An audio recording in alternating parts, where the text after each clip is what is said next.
और अब खबरें देवभूमि की। मसूरी में राज्य सरकार के चिंतन शिविर का दूसरा दिन है आज, और कृषि, बागवानी, डेयरी विकास और इसके अलावा कई दूसरे जो सेक्टर्स हैं उन पे मंथन हुआ। और चिंतन शिविर में मुख्य सचिव एस संधू का अफसरों को उन्होंने आदेश दिया कि 1 सप्ताह में हर अधिकारी को शिविर की रिपोर्ट देनी होगी और शिविर के अंतिम दिन कई योजनाओं पे मोहर लग सकती है। मसूरी स्थित लाल बहादुर शास्त्री राष्ट्रीय प्रशासनिक अकादमी में चल रहे चिंतन शिविर के दूसरे दिन कृषि, बागवानी, पर्यटन, वन आदि विषयों पे मंथन हुआ।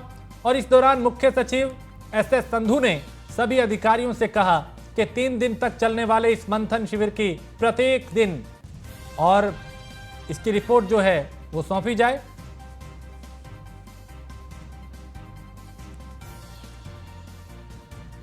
तो चिंतन शिविर में मुख्य सचिव एस संधू ने अफसरों को कई जरूरी दिशा निर्देश दिए।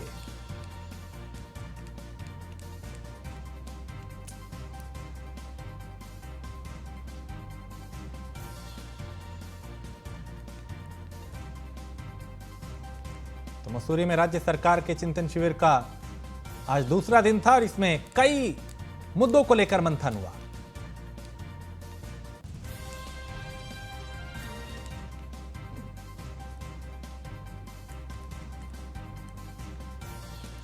तो 1 हफ्ते में हर अधिकारी को शिविर की रिपोर्ट देनी होगी, ये कहा गया। और शिविर के अंतिम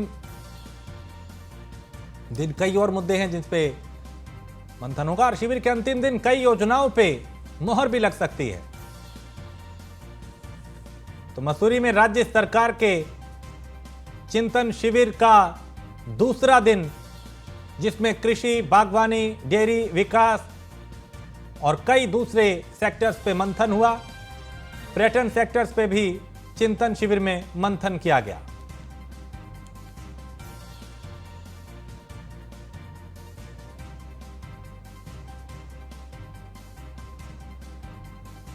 और सुदीप जैन हमारे विशेष संवाददाता इस खबर पे ज्यादा जानकारी के साथ। सुदीप, शिविर का आज दूसरा दिन, क्या कुछ खास हुआ?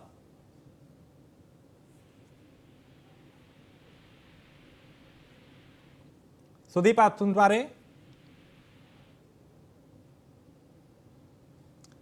सुदीप तक मेरी अभी आवाज नहीं पहुंच पा रही, फिर कोशिश करेंगे उनसे संपर्क हो और वो विस्तार से बता पाएं कि इस शिविर में क्या क्या हुआ, वो कौन से ऐसे सेक्टर्स थे जिन पे मंथन किया गया, क्या रणनीति बनाई, क्या चिंतन हुआ, आगे क्या अभी होने की संभावना।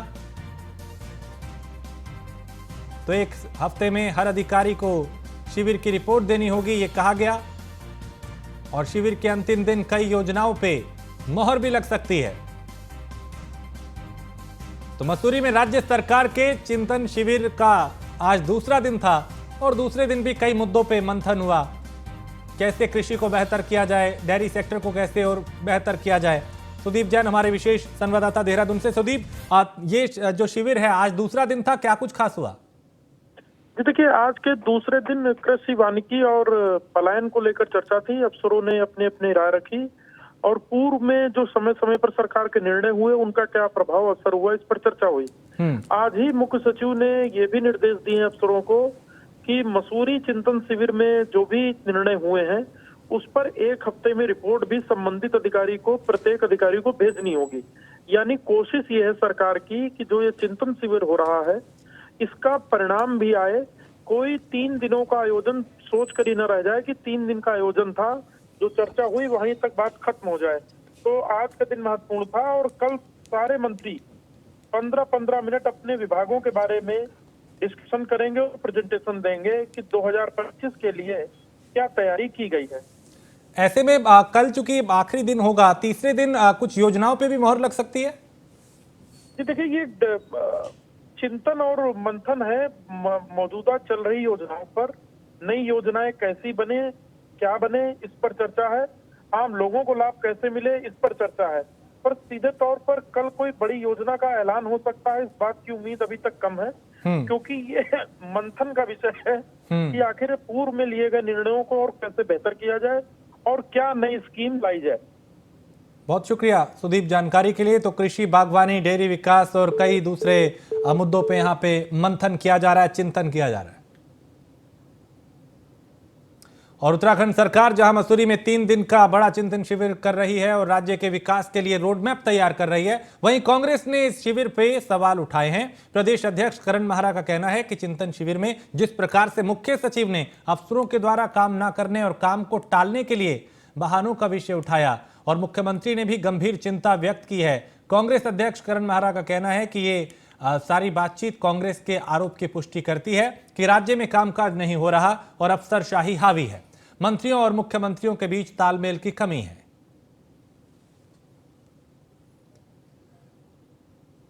कि सरकार का अधिकारियों पे, प्रशासन पे नियंत्रण नहीं है।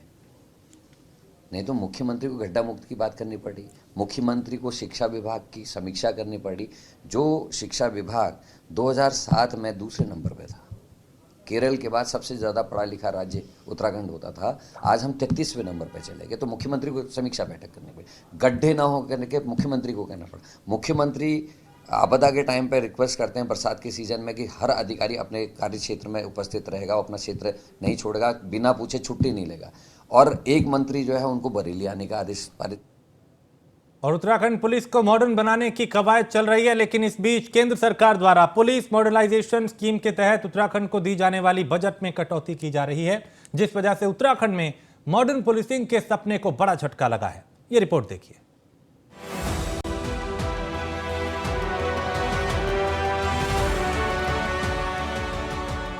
देश के साथ साथ उत्तराखंड में भी साल दर साल आपराधिक घटनाओं में इजाफा हो रहा है। इसके साथ ही अपराधियों ने अपराध के तरीकों को भी बदला है। वहीं वित्तीय और साइबर अपराध ने पुलिस की मुसीबत और बढ़ा दी है। आंकड़ों के रूप में देखें तो आईपीसी और विशेष स्थानीय कानून के तहत राज्य में 2021 के दौरान कुल 34,875 मामले दर्ज हुए। 2020 में ये आंकड़ा 57,332 था, तो 2019 में 29,268 मामले दर्ज किए गए थे। इन बढ़ते आंकड़ों के बावजूद प्रदेश में मॉडर्न पुलिसिंग को लेकर बजट की उपलब्धता नहीं दिखाई दे रही है। केंद्र सरकार ने भी पुलिस मॉडर्नाइजेशन के तहत केंद्र से मिलने वाले बजट पर कैंची चला दी है। हालांकि उत्तराखंड पुलिस में अपर पुलिस महानिदेशक कानून व्यवस्था वी मुरुगेशन कहते हैं कि केंद्र सरकार राज्यों को प्राथमिकता के आधार पर बजट दिया जाता है। तो जो मैंने कहा रहा हूँ ना, वहाँ का उनका क्राइटेरिया होता है, उनकी क्राइटेरिया के हिसाब से वो बजट अलाट करते हैं पुलिस मॉडर्नाइजेशन के। क्योंकि पुलिस है, ये स्टेट का सब्जेक्ट है। पुलिस का जो विभाग है वो स्टेट का सब्जेक्ट है, तो नेचुरली ये तो गवर्नमेंट ऑफ इंडिया अपने नेशनल सिक्योरिटी के देखते हुए एक क्या कहते हैं, एक एडिशनल आपको वो कर देता है कि ग्रांट दे देता है, आप अच्छा मॉडर्नाइज करो करके। बट ओरिजिनली कॉन्स्टिट्यूशनली ये तो स्टेट का सब्जेक्ट है। केंद्र राज्यों को राष्ट्रीय महत्व सुरक्षा के लिहाज से बजट का आवंटन करता है। उत्तराखंड भी संवेदनशील राज्यों में ही शुमार है। ऐसा इसलिए क्योंकि चीन और नेपाल की अंतर्राष्ट्रीय सीमाएं उत्तराखंड से जुड़ती हैं। जाहिर है कि विभिन्न आपराधिक गतिविधियों, तस्करी जैसे गंभीर मामलों को लेकर उत्तराखंड काफी संवेदनशील है। अब जानिए केंद्र सरकार से बजट की दरकार के बीच पुलिस मॉडर्नाइजेशन के बजट का क्या हाल है। पुलिस मॉडर्नाइजेशन के लिए 2021-22 के दौरान राज्य को कोई बजट नहीं मिला। साल 2020-21 में भी बजट नहीं मिला, लेकिन हिमाचल को 0.83 करोड़ मिले। साल 2019-20 में उत्तराखंड को 5.43 करोड़ मिले, जबकि हिमाचल को 27.49 करोड़। साल 2021-22 में एसडीआरएफ के लिए केंद्र ने उत्तराखंड को 749.60 करोड़ दिए। बॉर्डर एरिया डेवलपमेंट प्रोग्राम के तहत उत्तराखंड 21-22 में 13.12 करोड़ मिले। बॉर्डर एरिया डेवलपमेंट प्रोग्राम में साल 2020 में 43 करोड़ से अधिक मिले। आंकड़े बता रहे हैं कि उत्तराखंड को एसडीआरएफ और बॉर्डर एरिया डेवलपमेंट प्रोग्राम के लिए बजट तो मिला, लेकिन पुलिस को मॉडर्न करने के लिए पिछले 3 सालों में नाम मात्र बजट मिल पाया है। केंद्रीय गृह मंत्रालय की एनुअल रिपोर्ट इस बात को जाहिर कर रही है। उत्तराखंड पुलिस मॉडर्नाइजेशन को लेकर बजट पर विशेषज्ञ कहते हैं कि जिस तरह अपराध बढ़ रहे हैं, उस पर बजट का भी बढ़ना जरूरी है, ताकि पुलिस अपराधियों से 2 कदम आगे रह सके। सरकार के बजट में 2-3 विभाग ऐसे होते हैं जो नॉन प्रोडक्टिव या नॉन रेवेन्यू अर्निंग होते हैं, उसमें आर्मी पुलिस दोनों ही आती है। लेकिन एक्सटर्नल सिक्योरिटी के लिए आर्मी और इंटरनल सिक्योरिटी के लिए पुलिस मस्ट है, बिना इसके काम नहीं चलेगा। इसलिए आपको बजट देना है और दिनों दिन क्राइम बढ़ रहा है, आबादी बढ़ रही है, इसलिए पुलिस का बजट आपको बढ़ाना पड़ेगा। ज़्यादातर जगह थानों का जितना नियतन है, जिसको एलोकेशन कहते हैं, वो 20 साल 25 साल पुराना बना हुआ। आज आवश्यकता है आपकी कि मान लो 50 सिपाही जहाँ होते तो वहाँ 100 सिपाही की ज़रूरत है।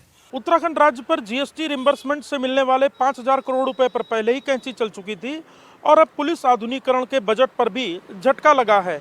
अंतर्राष्ट्रीय व संवेदनशील राज्यों से घिरे उत्तराखंड में बजट की एक बड़ी कमी आधुनिकीकरण की राह को रोक रही है। देखना होगा क्या राज्य सरकार केंद्र में इस बाबत पैरवी करेगी या पुलिस के नए प्रस्तावों को केंद्र मंजूर कर लेगा। कैमरा सहयोगी संदीप के साथ सुदीप जैन, न्यूज़ 1 इंडिया।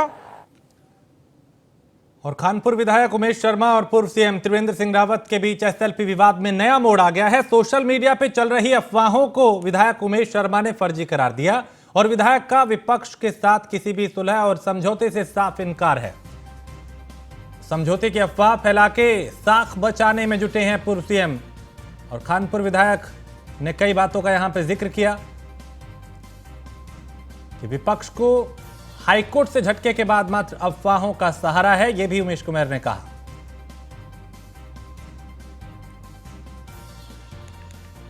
तो कानपुर विधायक ने कहा कि विपक्ष को हाईकोर्ट से झटके के बाद मात्र अफवाहों का ही सहारा है। और उमेश शर्मा और पूर्व सीएम त्रिवेंद्र सिंह रावत के बीच एसएलपी विवाद में एक नया मोड़ सामने आया, जिसमें सोशल मीडिया पर चल रही अफवाहों को विधायक उमेश शर्मा ने फर्जी करार दिया और कानपुर विधायक का विपक्षियों के साथ किसी भी सुलह और समझौते से साफ इनकार। और उत्तराखंड कांग्रेस के नेता और चक्राता विधायक प्रीतम सिंह के सचिवालय कूच प्रदर्शन से पहले जो कांग्रेस पार्टी के नेता उनके इस प्रदर्शन को संगठन से इतर करार दे रहे थे, अब प्रदर्शन से उत्साहित हैं। कांग्रेस प्रदेश अध्यक्ष करण महारा का कहना है कि इस प्रदर्शन से कांग्रेस के कार्यकर्ताओं को ऊर्जा मिली है और अब तक कांग्रेस कार्यकर्ता चौक चौराहों पर ही प्रदर्शन कर रहे थे। प्रीतम सिंह का कहना है कि प्रदर्शन उनका व्यक्तिगत नहीं बल्कि कांग्रेस कार्यकर्ताओं के तौर पे ही था और कांग्रेस कार्यकर्ता के तौर पे ही यहां पे विरोध प्रदर्शन किया गया। ऐसा कुछ नहीं है। मैं अपने भांजे की शादी में था और मैंने उसी दिन हल्द्वानी प्रेस भी की। मैं वहाँ गिर रहा था, प्रीतम सिंह जी यहाँ गए थे। लेकिन इतना जरूर कहना चाहूँगा, जो परसों मीटिंग हुई यहाँ, उसका प्रभाव कांग्रेस के फेवर में गया है और ये उसका प्रभाव है जो हमारा आम कार्यकर्ता जो पिछले 6 महीने से गली नुक्कड़ों में प्रदर्शन कर रहा है, चाहे 100 आदमी है चाहे 50 आदमी है, वो लगातार अंकिता मर्डर केस, भर्ती घोटाले, बढ़ती महंगाई, बेरोजगारी, केदार भंडारी केस, पिंकी हत्याकांड, इन सब पे कांग्रेस लगातार मुखर रही और ईडी सीबीआई वाला जो हमारे प्रदर्शन थे, उससे एक माहौल बना जो हारने के बाद निराशा थी वो खत्म हुई। अफसोस कहूँगा या दुख है जिन्होंने कहा कि भाई ये 20-20, 50-50 लेके जो धरने प्रदर्शन हो रहे, इसका क्या औचित्य है। तो उनको ये जानकारी होनी चाहिए कि जो ये 20-50 लोग अपने अपने क्षेत्रों में लोगों को जागरूक करते हैं, इसी से कांग्रेस मजबूत होती है और ये छोटे प्रदर्शनों को कम नहीं आता। हमारा सचिवालय कूच का कार्यक्रम था, हमने सचिवालय कूच किया, पुलिस ने रोकने का प्रयास करा, हमने उस प्रयास को असफल करने का काम किया और जिस तरीके से लोगों की सहभागिता थी, पुलिस के हाथ पांव फूले हुए थे। अब वो मुकदमे दायर करके कांग्रेस के कदमों को रोकना चाहते हैं तो गलतफहमी में ना रहे सरकार भी और पुलिस प्रशासन भी। अभी तो ये कहते हैं ना, अभी तो ये अंगड़ाई है, आगे और लड़ाई। ये तो जंग की शुरुआत है और अगर इस तरीके का रवैया रहा तो दुगनी ताकत के साथ फिर हम जो है। और राज्य में समान नागरिक संहिता लागू करने को लेकर गठित कमेटी ने नैनीताल राज्य अतिथि गृह में नागरिकों के साथ बैठक की, जिसमें विशेषज्ञ समिति के अध्यक्ष सुप्रीम कोर्ट की पूर्व न्यायाधीश रंजना प्रकाश देसाई, पूर्व न्यायाधीश प्रमोद कोहली और समाज सेवी मनु गौड़, उत्तराखंड के पूर्व मुख्य सचिव शत्रुघ्न सिंह मौजूद रहे। बैठक में नैनीताल के स्थानीय लोगों के साथ साथ तमाम संगठनों, हाईकोर्ट बार एसोसिएशन और अलग अलग समुदाय के जो लोग थे वो भी मौजूद रहे। सभी ने एक्ट निर्माण को लेकर अपनी राय दी।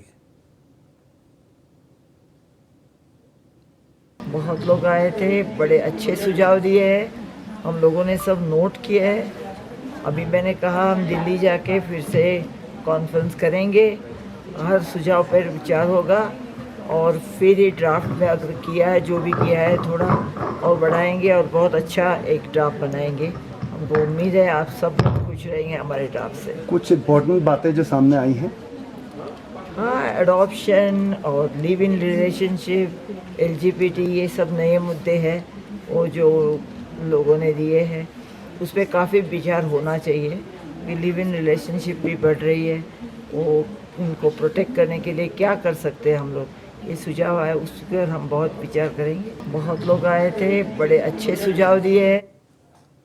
और कुमाऊं की लाइफलाइन कहे जाने वाली गोला नदी में 2 महीने बाद भी खनन का काम जो है वो शुरू नहीं हो पाया। ऐसे में खनन कारोबारी अपनी मांगों को लेकर लाल कुआं में धरना प्रदर्शन करते हुए सड़क पे उतर आए और सरकार के खिलाफ नारेबाजी की। गोला संघर्ष समिति के नेतृत्व में भारी संख्या में पहुंचे खनन कारोबारियों ने शहीद स्मारक से पूरे बाजार में जुलूस निकाला। प्रदर्शन करते हुए तहसील पहुंचे, जहां उन्होंने तहसीलदार को ज्ञापन देते हुए सरकार से अपनी मांगों पर विचार करने की अपील की।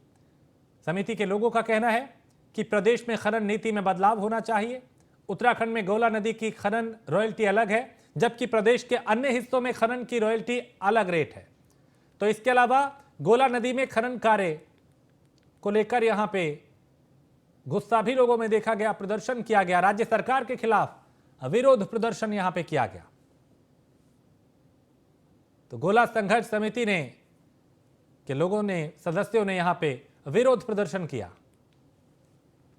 एक रॉयल्टी, GPR हटाओ, ग्रीन टैक्स हटाओ और ट्रैक्टर ट्रालियों पर एक टैक्स एक परमिटेड फिल्टर हो। और इसी के संदर्भ में एक समारोह से एक जुलूस लाल कुआं में निकला था और जिसके बाद हमने माननीय तहसीलदार महोदय को माननीय मुख्यमंत्री उत्तराखंड सरकार के नाम ज्ञापन प्रेषित किया है, जिसमें हमारे सारे बिंदु अंकित हैं। क्योंकि खनन नीति के खिलाफ है। जो खनन नीति इस समय जो है समतलीकरण और बागपुर और रामनगर में जो अवैध माल जो उठ रहा है, तो उसके विरोध में हमें, क्योंकि हमें यहाँ पर भाड़ा नहीं मिल पाता, इसलिए हम लोग मजबूर हैं, हम अपनी गाड़ी को नहीं निकाल पा रहे। रही बात आज जो इस क्रेशर में हम खड़े हैं, विगत 3 दिन से हम देख रहे हैं कि रात भर यहाँ जो है रामनगर से जो है हाईवा जो है 700, 800, 900 कुंटल माल भर के इन क्रेशरों में डाल रहे हैं। और जबकि ये क्रेशर वालों ने अभी वाहन मालिकों का, जो गोला में जो वाहन चल रहे हैं, उन मालिकों को पैसे नहीं दिए, क्योंकि खनन नीति के। जसपुर कोतवाल अशोक कुमार को फंसाने वाली महिला अरेस्ट हुई है और हिना रावत को गिरफ्तार किया गया है। पुलिस ने उन्हें गिरफ्तार किया और कई धाराओं में मुकदमा दर्ज किया गया था। रुद्रपुर के एक होटल में हिना रावत को यहां पे पकड़ा है और अपनी पहचान छिपा के ये महिला यहां पे रह रही थी। हिना के साथ एक युवक को भी पुलिस ने गिरफ्तार किया है।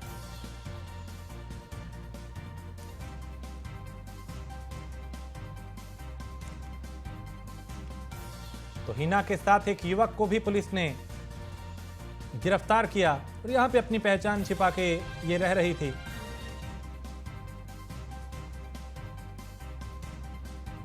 तो हिना रावत को पुलिस ने गिरफ्तार किया और कई धाराओं में मुकदमा दर्ज किया है।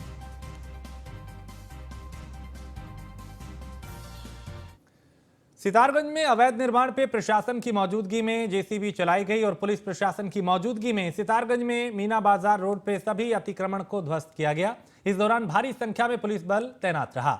बता दें कि बीते एक सप्ताह से लोक निर्माण विभाग द्वारा सितारगंज में लाउडस्पीकर की मदद से मीना बाजार स्थित अतिक्रमणकारियों को अतिक्रमण हटाने के लिए कहा जा रहा है। बावजूद इसके कुछ लोगों ने अतिक्रमण को नहीं हटाया, जिसके बाद प्रशासन ने यहाँ पे कार्रवाई की।